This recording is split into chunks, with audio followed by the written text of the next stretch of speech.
Hi hello வணக்கம். நான் உங்கள் கேபிள் சங்கர். இது இந்த வருஷத்து திரைப்பட வரிசையில் 2வது வீடியோ. இந்த வீடியோவில் வந்து பார்த்திங்கன்னா பிப்ரவரி மாதத்தில் ரிலீஸ் ஆன படங்களை பற்றி பேச போகிறேன். கிட்டத்தட்ட 21 திரைப்படங்கள் வந்து ரிலீஸ் ஆகிருக்கு. அதில் முக்கியமான படங்கள் அப்படின்னு பார்த்திங்கன்னா லால் சலாம், லவ்வர், அப்புறம் சைரன், அதுக்கப்புறம் வந்து டெவில், வடக்குப்பட்டி ராமசாமி, அந்த மாதிரியான படங்கள், பைரி, இதெல்லாம் ரிலீஸ் ஆச்சு. இந்த பைரி வந்து ஒரு சிறு முதலீட்டு படம், ஒரு புதிய இயக்குனர் படம், ஜான் கிளாடி அப்படின்ற ஒரு இயக்கியிருந்தார்.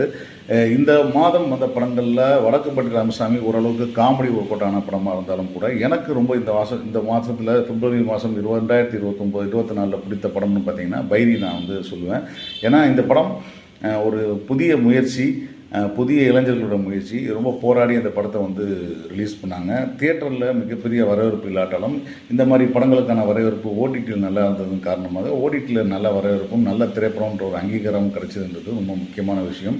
லால் சலாம் ரஜினி நடிச்சிருந்தும் ரஜினி கெஸ்ட்டோடு தான் நடிச்சிருந்தார். பட் இருந்தாலும் அந்த படத்துக்கு மிக வரவேற்பும் இல்லைன்றது வந்து ஒரு வருத்தத்துக்குரிய விஷயம். இதில் லவ்வர் வந்து ஒரு சம் எக்ஸ்டென்ட் வந்து எனக்கு ரொம்ப பிடிச்சிருந்து. இது டுவார்ட்ஸ் செகண்ட் ஹாஃப் மட்டும்தான் எனக்கு வந்து ஒரு பெரிய திருப்திகரமாக இல்லை. பட் ஒரு குறிப்பிடத்தக்க ஒரு படமாக தான் அந்த படத்தை நான் சொன்னேன். ஏன்னா டாக்ஸிக் லவ் பற்றி பேசின படங்களில் வெகு குறைவான படங்கள், ரொம்ப நல்லா எடுக்கப்பட்ட படங்கள், மணிகனுடைய நடிப்பு, அது மேக்கிங், மியூசிக் எல்லாமே நல்லா இருந்துச்சு. ஸோ இந்த படம் இந்த பிப்ரவரி மாதத்தில் ஆனால் என்னுடைய செலெக்ஷன் என்னென்னு யோசிச்சிங்கன்னா நான் பைரி தான் சொல்லுவேன்.